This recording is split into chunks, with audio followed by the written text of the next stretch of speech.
noble truth of the cessation of suffering, popularly known as Nibbana in Pali, Nirvana in Sanskrit.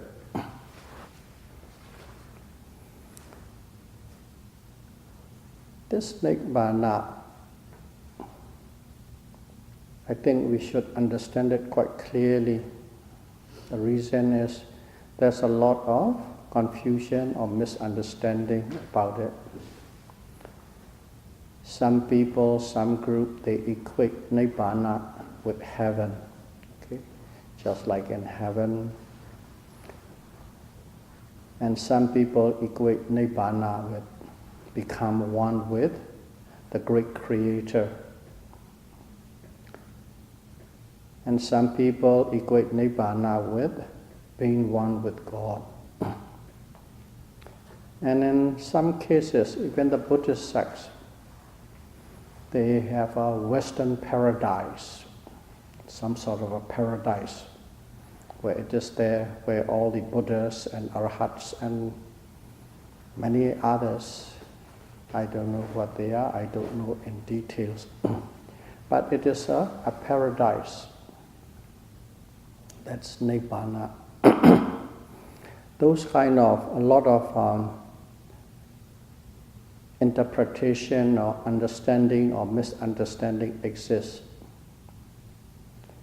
So I'm not arguing with anything, I'm not agreeing or disagreeing with anything, but I like to present it the way how the Theravada Buddhists view Nibbana as, in a form that I understand based on what I heard from my teachers, based on a little bit of my own interpretation that I come about, based on what being taught by my teachers. It is straightforward, logical, one thing's linked to the other. So first of all, we'll just use the word Nibbana. What is this Nibbana? Nibbana is the third noble truth. The noble truth of the cessation of suffering. So to know that, you need to understand the first two noble truths. The first noble truth is noble truth of suffering.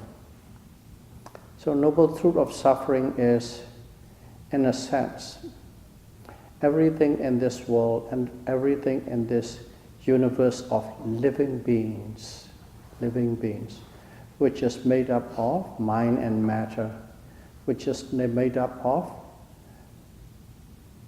physical phenomenon and mental phenomenon.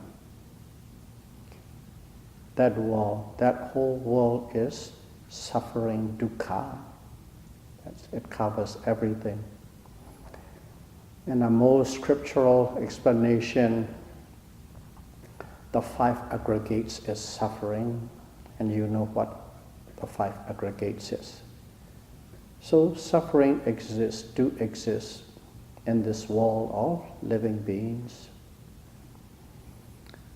And number 2, the Buddha not only mentioned about the first noble truth, he tried to look for its cause, the roots, the origin.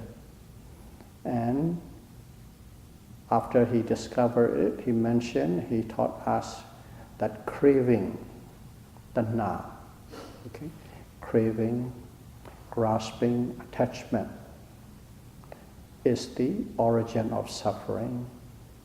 The second noble truth of the origin of suffering, or the cause of suffering. So this craving is the cause and suffering is the effect. And whenever we talk about craving, we should understand there is another mental factor. craving is a mental factor, one of the mental factors, one of the 52 mental factors. Craving is the mental factor.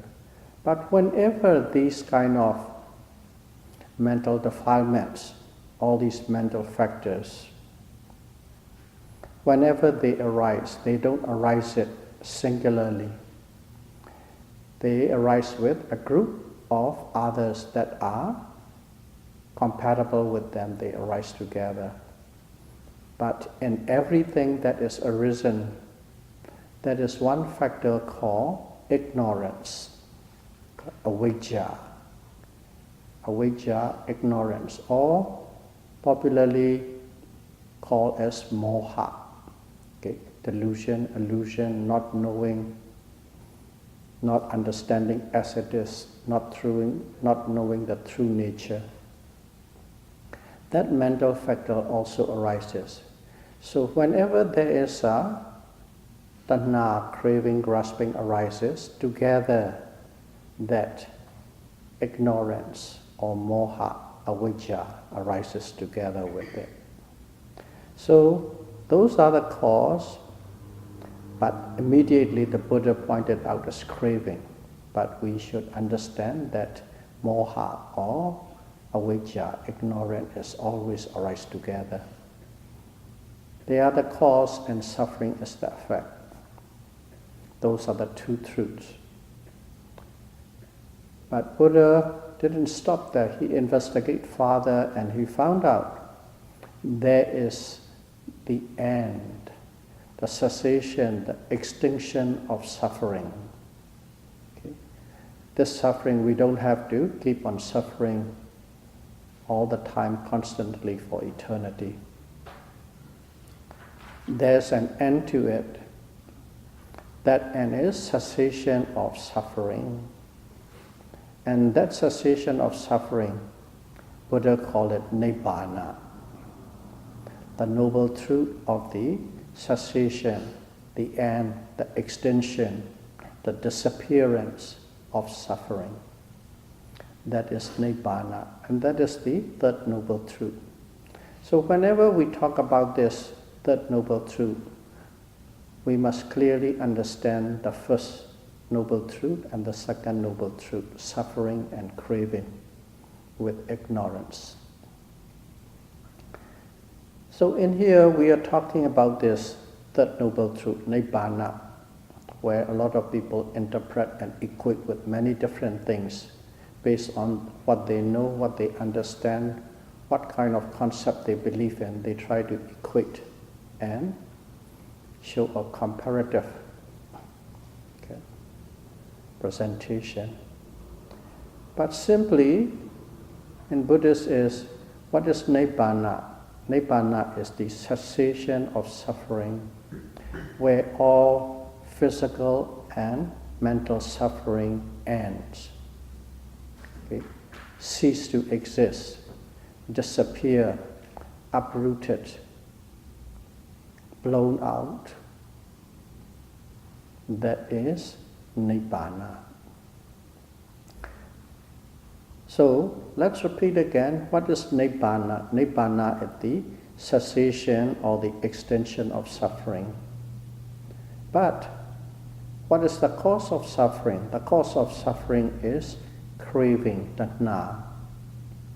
So in other words, the extinction of craving, the extinction of craving or tanha, the disappearance of tanha, the abandonment of tanha, the cessation of this craving and grasping is Nibbana. Because this craving causes suffering. When suffering ceases to exist, that is Nibbana. So when craving ceases to exist, that is Nibbana. You can also look at it that way. Cessation of craving is Nibbana. Cessation of suffering is Nibbana.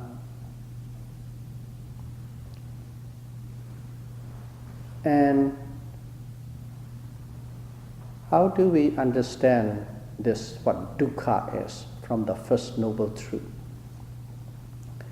From the First Noble Truth, we understand this way. What is dukkha? What is suffering? I won't repeat all of them again, but the final sentence is, the 5 aggregates of clinging is suffering. The 5 aggregates of clinging is suffering.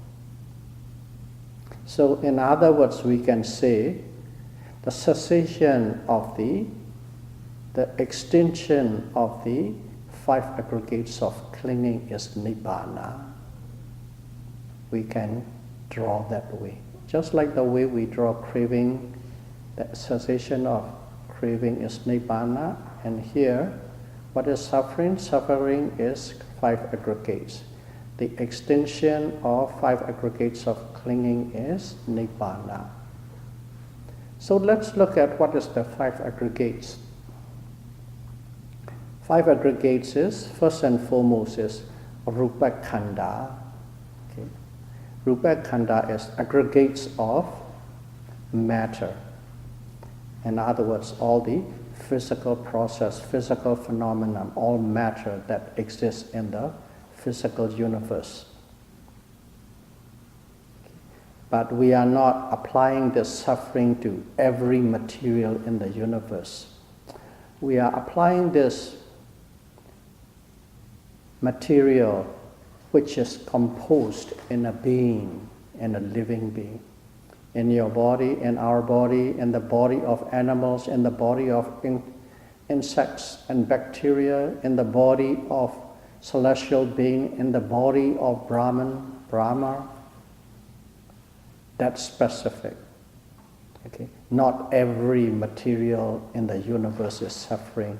Only the material that is composed in a living being. Because this Four Noble Truths refer to the world of living beings. We should understand as thus.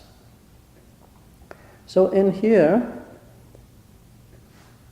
aggregates of matter. Okay, that is the first aggregate. So cessation of these 5 aggregates is Nibbana. So specifically, if we go to cessation of this material aggregate is a part of the process of Nibbana. So what is this material aggregate or matter? Matter. Okay? We already know Buddha taught us that we can divide it into 28 material properties that compose of matter. But out of that 28, 4 are the main. What are these 4? In a quick sense. Earth, wind, fire, and water. So in Nibbana, that's an extension of material phenomenon or material process, the extension of matter, that's Nibbana. So in Nibbana, there is no temperature, no such thing as cold, no such thing as hot. There is no movement, no vibration, no motion. And also, in Nibbana, there is no such thing as hard or soft or a substance. In Nibbana, there is no cohesion and expansion. There is no contraction and no expansion, no implosion or no explosion. Nothing as such exists in Nibbana, because that is the qualities of material property of matter. So as there is no substance, no hardness, no softness, no hot, no cold, okay, no expansion, no contraction, and so on. So basically, that is the reason we say Nibbana is out of this space and time. Because within space, there's a material substance composed of all these qualities. And also space itself is defined by the position of two objects. You can define the space of a room with the one wall and the other wall. Between them there's a space. Without these two walls, you can't define the space. And now we know extinction or disappearance of all the material qualities is Nibbana. So Nibbana is not within the bounds of space. And if there's not bound of space, there's not bound in terms of time either. That's why Nibbana is out of space and time. That is one way we could understand. We try to understand Nibbana from the Theravada Buddhist point of view. And then the aggregates, let's go back to the aggregates. So first aggregate is aggregates of matter. We have now correlated that with Nibbana. Second one is what? Vedana, aggregates of feelings. Vedana khanda, aggregates of feelings and sensations, which is put in a different way, pleasant, unpleasant, and neutral. That's it. Of course, if you want to define pleasant from the physical source, from the mental source, unpleasant from the physical source, mental source, and then the neutral feeling or sensation. That is Vedana khanda. In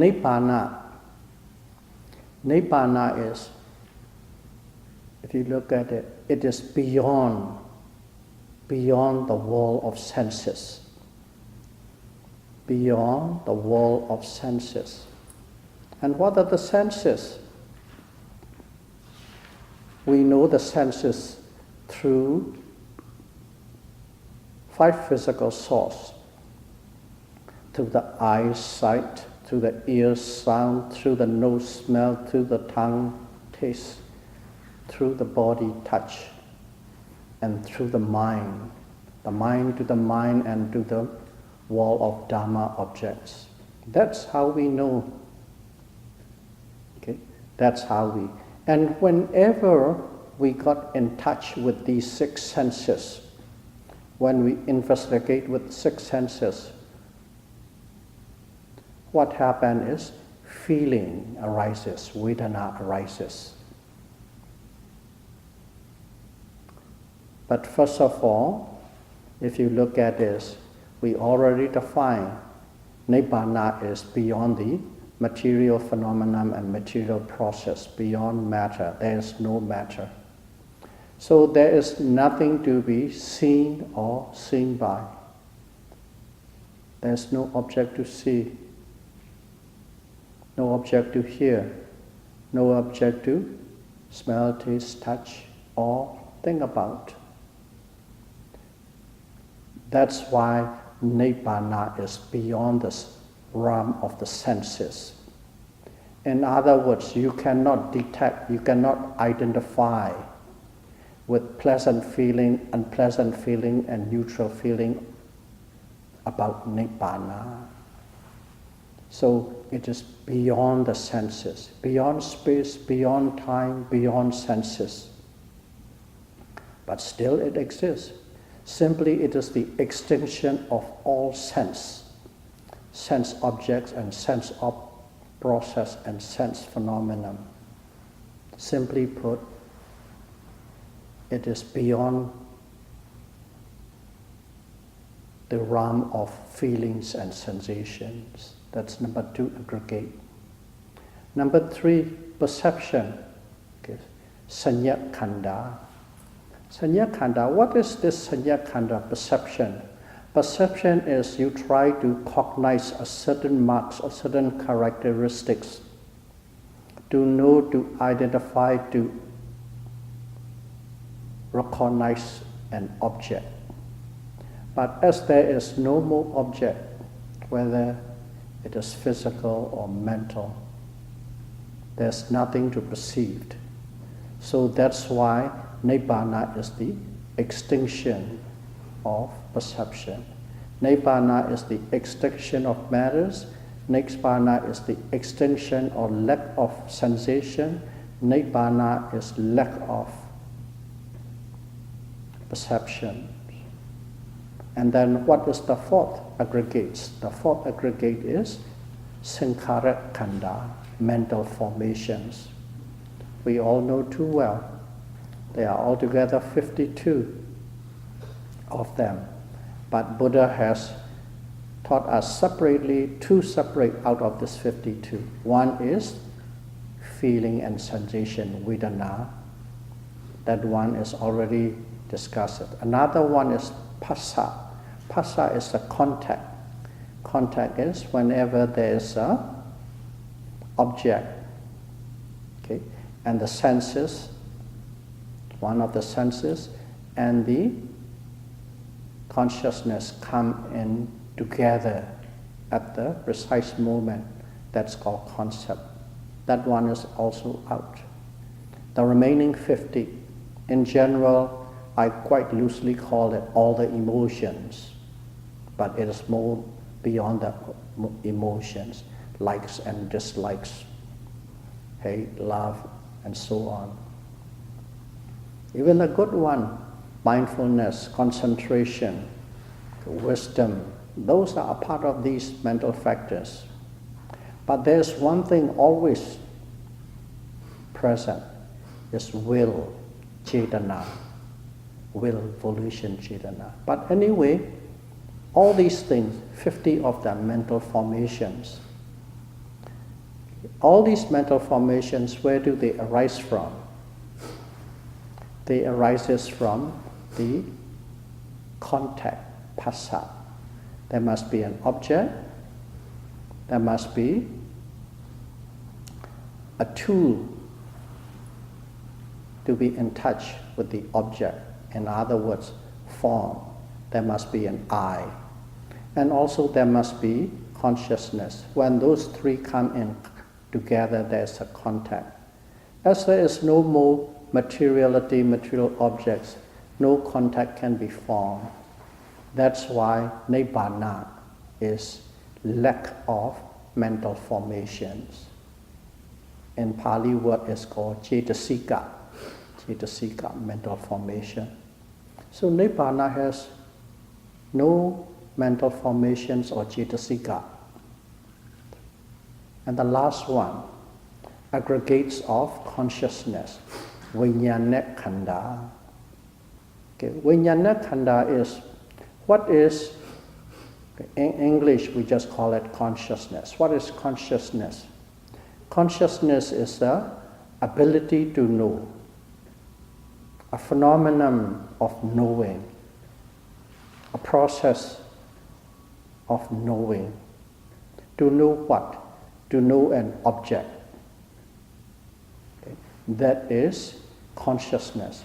So, to be a consciousness, for a consciousness to arise, there must be an object. Without a physical object, it cannot arise. And in Nibbana, there is no physicality, okay. No objects, no senses, no eyes, no ears, no nose.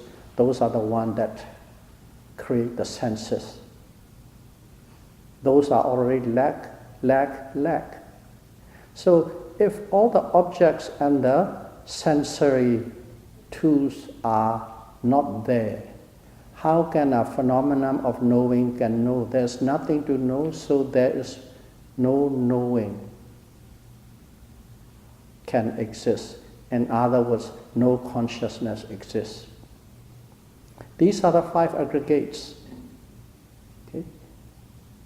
Rupa Khanda, matter, Vedana Khanda, senses and feeling, Sanya Khanda, cognition process, marking characteristics,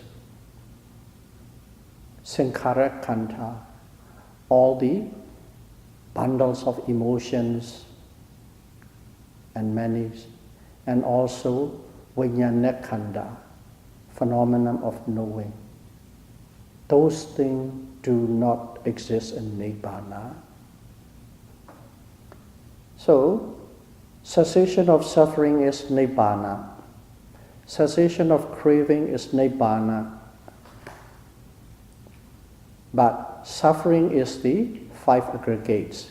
So, cessation of 5 aggregates is Nibbana. But what is this 5 aggregates? 5 aggregates are, the first one is matter, rupa.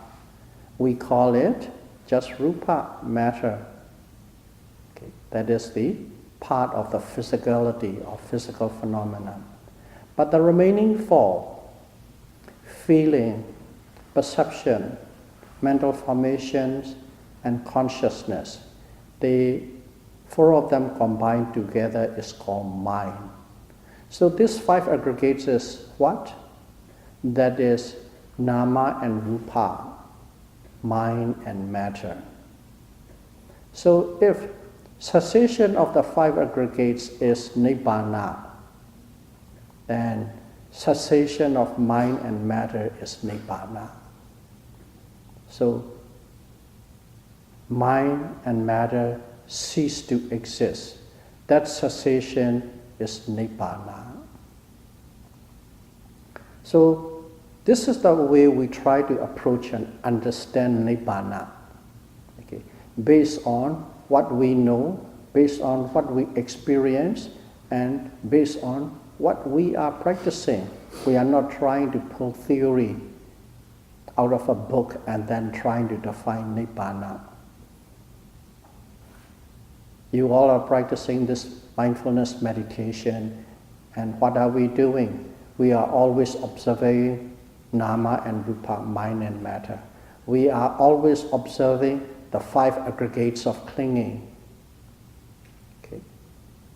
Matter, feeling, perception, mental formation, and consciousness. All the time, whenever we are observing one of them. And also, we are experiencing the inefficiency of these process and phenomena, the breakdown of these phenomena, the dissolution of these phenomena, the disappearance of these phenomena. In every moment that we are observing, we are experiencing. So we are not pulling these out of the thin air from a book. We are directly correlating with what we are doing and what we are experiencing. Cessation of mind and matter is Nibbana. And also, we started with one thing, craving. Cessation of craving is Nibbana. And Buddha pointed out craving because that is the immediate cause, proximate cause, because that is not the only cause. In Buddhism, whenever we study something, we always try to identify the proximate cause, immediate cause, what triggered it. This craving, this tanha, this ignorance, avijja, those are mental factors. Those are a part of that 52. So, extinctions of craving, abandonment of craving, extinction of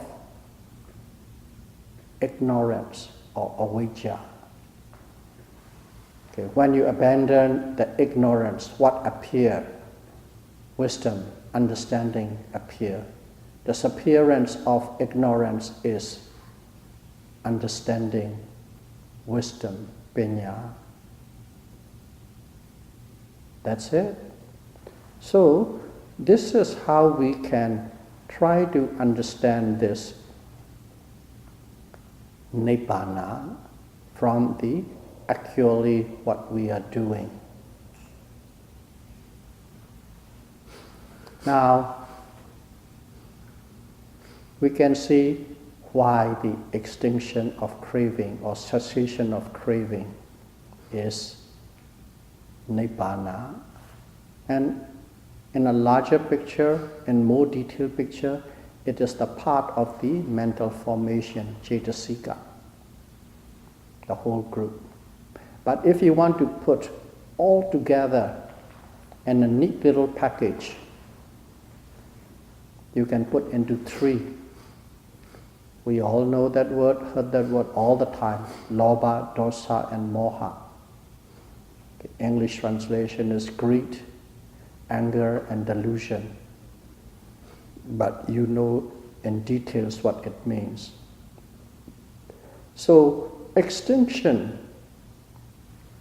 or abandonment of mental defilement is Nibbana. But in here, you have to be very, very careful. Three of them, lobha, dosa, and moha. Most of the things we are discussing is about what you want and what you don't want. That is lobha and dosa. Moha is we never deeply discuss about it. That's why samatha meditation, when you are in a great higher stage, you can keep these kilesa far away.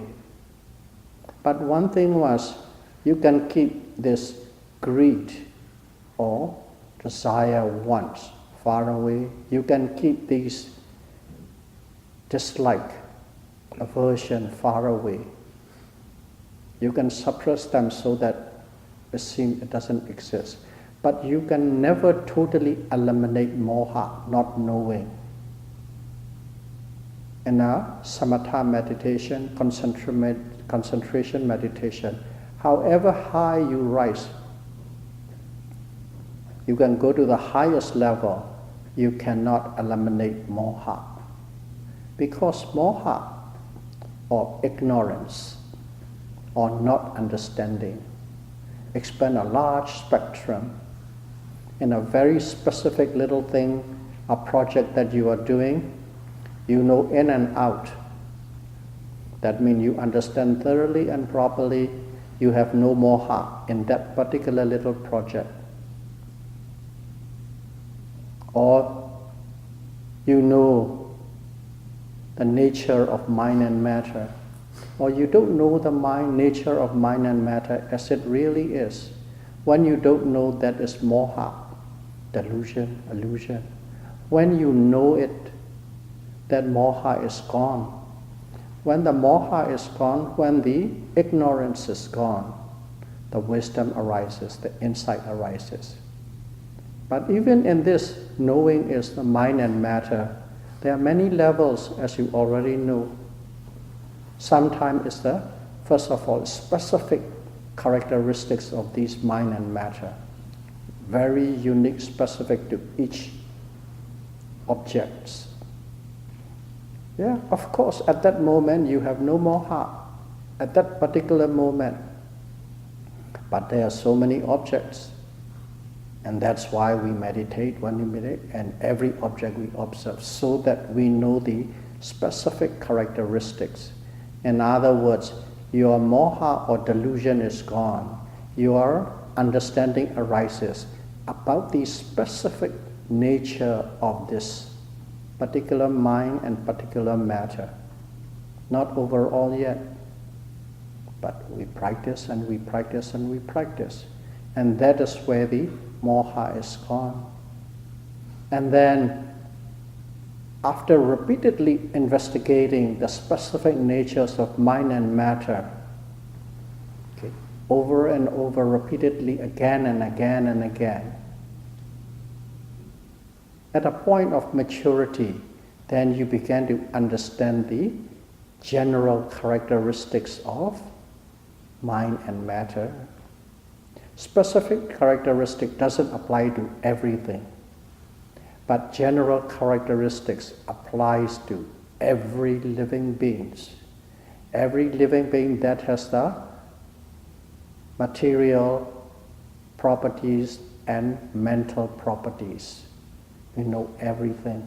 Everything has a common characteristics of three things. We all know that. Anicca, impermanence, constant state of change, flux of change. One characteristic. Dukkha, suffering. And in here, the suffering doesn't apply to all the big ones that we know. Of course, they are already under it, but specifically it applies to the oppression of all these physicality and mentality, oppression of these by the constant states of breaking down. It's oppressed by the constant state of breaking down. In other words, it shows that it is a totally, entirely unsatisfactory this system is. And that is dukkha, suffering. Very specific. In other words, the 5 aggregates is suffering. They are always changing, they are always breaking down. And the third one is anatta. It's called no soul, non-self. No soul, non-self, in a very practical approach, is uncontrollability. You cannot control anything that is the mind or that is matter. There's no control of it. It's because it is always in a state of change, because it is an insufficient, unsatisfactory system. That is anatta. But one thing was, people, we try to, in a bigger scale, pull it into the another way of looking at it. This is the practical way of looking at it, is nothing is controllable. It is always oppressed by the state of change, and the only thing that is constant is the state of change and permanence. But one thing is, we are also clinging onto a concept. Not only materiality, concept is a part of the mentality, of course, but we are clinging to the concept idea. But the most prevalent concept of idea is that I exist, you exist, we exist. My spirit exists, my soul exists. This spirit or soul is eternal, indestructible. That is the concept we all hold. And all of the great religions in the world hold that view. Or a few people, it doesn't exist, just a coincidence, just one life, one existence. Nothing beyond that and nothing after this. That's another view. That's a minority. Yeah? Can't say now they might be majority. But regardless, this concept or idea of soul or spirit is very prevalent and very pronounced. And that can take totally away from the actually what is happening in the realms of cause and effect. Because of that, it is most popularly known as anatta, is no soul, non-self. But also you can say it is uncontrollable as long as there's a self, a soul. What is a self? Self is always a consolidation, solidification, always trying to be in a state of control. What is self? What is I? Ego, control, ego, that is it. In a small little way or in a big way. Of course, various intensity and degree. Control. Ego, self, I, my.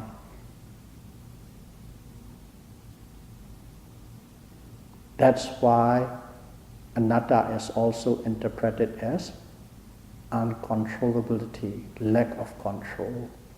So those are the three things, anicca, dukkha, and anatta, the general characteristics.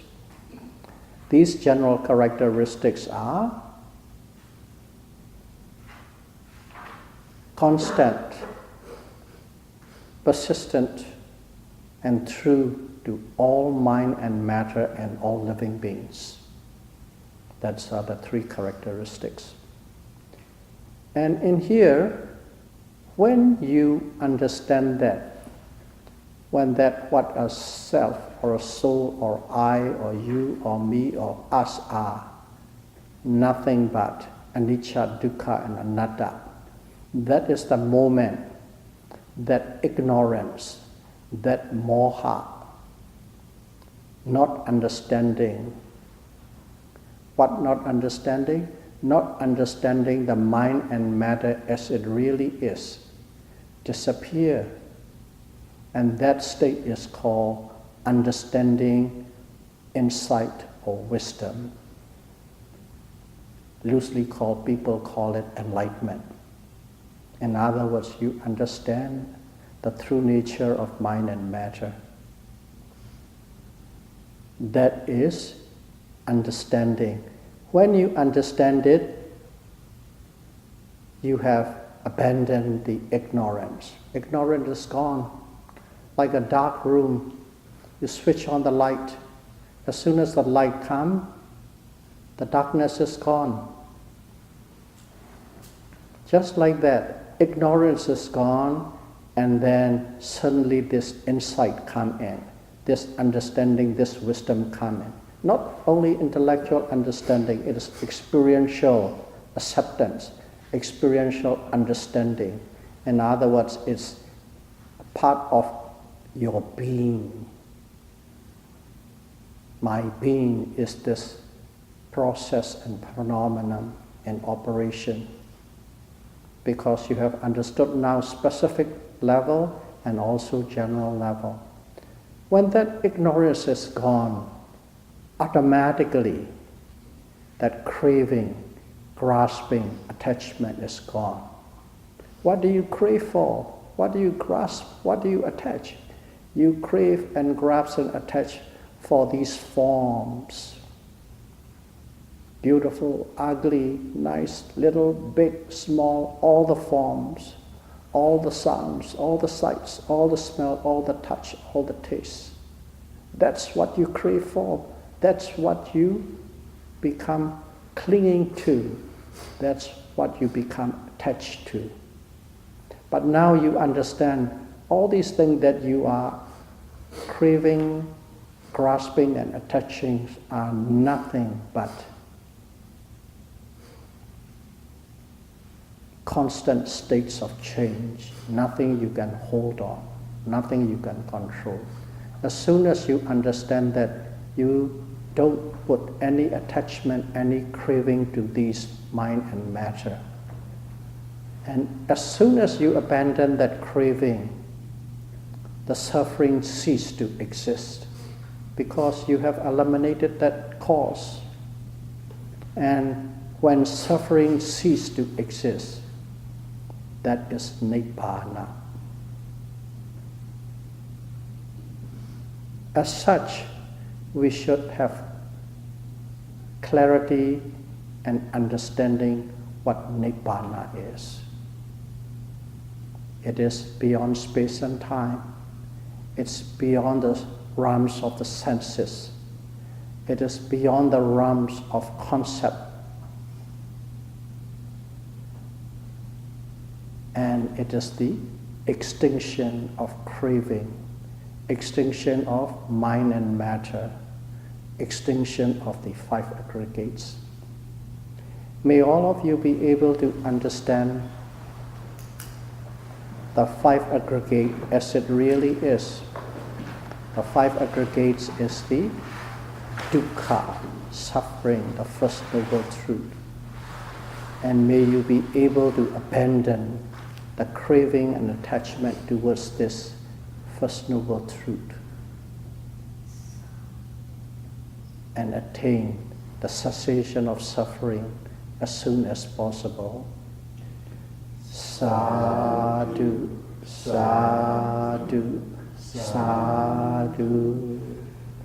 Buddham Jemi,